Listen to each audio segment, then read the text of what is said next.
Hey guys, Tina here and welcome to another video. This time around I will be reviewing Golden Sun by Pierce Brown, which is book 2 in his Red Rising trilogy. So while this review is not going to be spoilery for Golden Sun, it might potentially spoil a Red Rising, so if you haven't read that one, maybe go do that before you watch this video, yeah? Golden Sun poses in a world of epic space battles, family feuds, and politics. So we catch up with Darrow 2 years after the events of the Institute. He's at a crossroads in his life.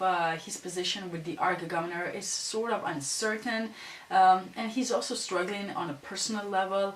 There has been no communication from the Sons of Ares since before he entered the Institute, and he is sort of uncertain of what to do regarding that mission, and he also feels alone because he has nobody that he can entrust this big secret that he's keeping, and despite the fact that he has many friends, he is sort of isolated because of that. So this book is a lot more political than Red Rising was. It shows us a lot more of how the society works.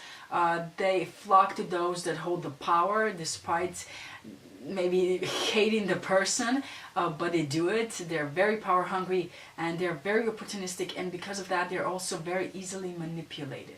As already mentioned, we see Darrow really struggle in this book. He is constantly misjudging people. He is making very questionable alliances. He is underestimating people, and he is also sort of pushing the people that he should want around himself away. What Darrow needs to learn is that he needs to put his trust into people and they will give that trust back.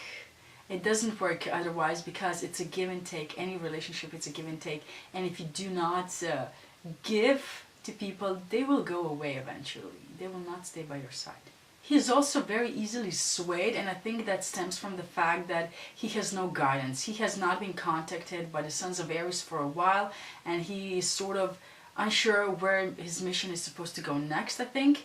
And he's also very easily swayed by his emotions, and that is not really helpful. Now, just imagine him. He's actually a normal guy that was thrust into this situation, and while he was carved to look like the gods, and while he was taught all the lessons and history and all that, he still has his emotions. He's not like an operative that would be cold-hearted. His emotions guide him a lot of the time, and that is not always helpful. So aside from this lesson that he needs to learn, I really liked the fact that he's starting to implement what he learned at the Institute, and that is blending. Because at the Institute we saw him blend different houses together into a group that worked towards a common goal. There was no fighting between the houses or between different members that were from different houses, and that's what he's starting to do now, but instead of houses he's doing that with colors.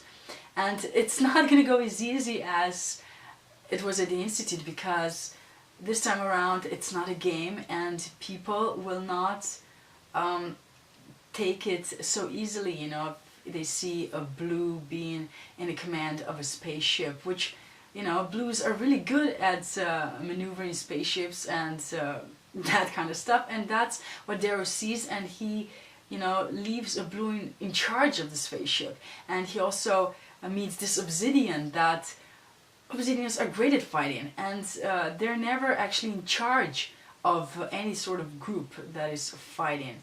And that's what he does. He puts an obsidian in charge of a group of obsidians, and he even gives him a gold razor blade, which is unheard of, and it doesn't go well with some of the members of his group. And I think that's one thing that he has to realize, that it's not going to be an easy fight at all. I mean, he knows that people are dying left and right, but still, restructuring a society is not so easy.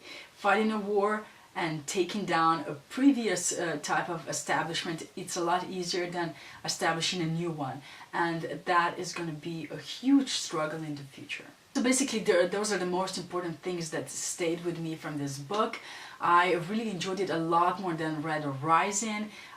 If you want to know more about the writing style and world building, it's still fantastic, and I did talk a lot more about that in my Red Rising review, so go check that out because I do not want to repeat myself too much. But this was a great sequel and I really enjoyed it, and it's definitely, this trilogy is definitely worth my time and yours, I think. So yes, thank you for watching this video and see you in my next one. Bye!